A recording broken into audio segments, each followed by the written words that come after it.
Investir et acheter uniquement chez les siens, c'est le mot d'ordre que ce rappeur à succès adresse à toute la communauté noire américaine. Killer Mike est déterminé à pénaliser un système dont il estime qu'il est raciste. Les sanctions économiques, c'est son arme de choix face à l'injustice, telles que les brutalités policières. Si vous comprenez les règles de l'économie, celles-ci peuvent être utilisées comme des armes de guerre. Les foyers noirs américains représentent 1000 milliards de dollars de revenus. Mais parce qu'on dépense notre argent n'importe comment, personne ne respecte nos dollars.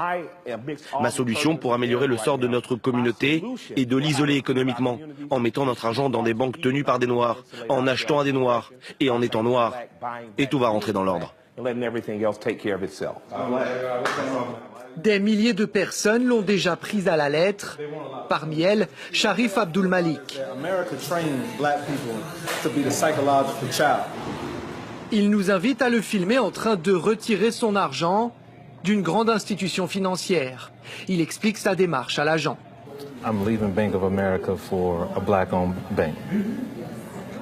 Interdit de filmer ici. Notre caméra doit rester discrète. En quelques minutes, il débite la quasi-totalité de ses avoirs. Plusieurs dizaines de milliers de dollars qu'il va ensuite aller déposer dans l'une des banques en ville qui appartient à et est gérée par des Noirs américains. Objectif de cette initiative, convaincre 1 million de personnes d'en faire de même. Les sommes en jeu sont conséquentes. Aujourd'hui, on va déposer 50 000 dollars, 10 000 en liquide et 40 000 sous forme de chèque. À Atlanta, les banques noires rapportent une progression fulgurante de leur commerce. Mais Sharif ne s'arrête pas là. Il a également créé un site internet qui ne promeut que des commerces noirs. Il nous explique qu'il vérifie méthodiquement que chaque vendeur et vendeuse est bien d'origine africaine. C'est la condition non négociable pour proposer ses services sur sa plateforme en ligne. Comment vous réagissez si un vendeur blanc s'adresse à vous et vous demande « Je suis blanc, est-ce que je peux vendre sur votre site ?» Eh bien, je lui demande s'il se considère comme étant un commerçant noir. S'il m'a déjà révélé qu'il est blanc, alors logiquement, il ne peut pas être le propriétaire d'un commerce noir. Il ne pourra donc pas vendre sur notre site. Le site propose de tout, même de la lessive élaborée, empaquetée et vendue par une entreprise noire américaine. Rien n'est laissé au hasard, jusqu'aux étiquettes postales sur ces boîtes. Comme le reste, elles sont fabriquées par de la main-d'œuvre approuvée.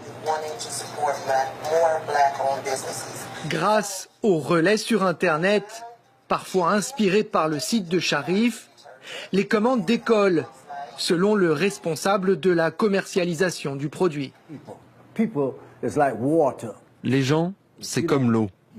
Si tu viens à l'océan avec un petit seau, c'est tout ce que tu ramèneras.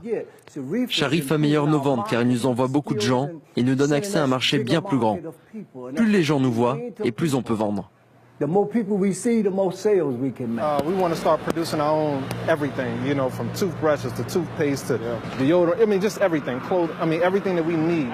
Celles et ceux qui partagent la logique de Sharif se défendent de vouloir établir une société parallèle au sein de la nation américaine.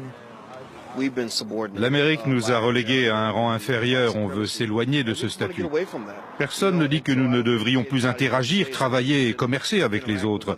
Mais désormais nous le ferons tout en nous assurant que notre dignité est maintenue, protégée et restaurée. Je ne pense pas comme une négresse, je pense comme une reine. Mon premier objectif, c'est de gouverner ma propre vie.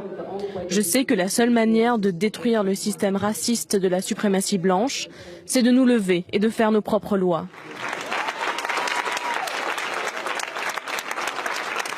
Le mouvement a pris de l'ampleur, mais il fait également face à des défis immenses. Sharif regrette notamment les divisions profondes qui persistent au sein de cette communauté. Il affirme être frustré par le fait que certains des Noirs américains les plus riches se sentent, selon lui, rarement concernés par ce genre d'initiative.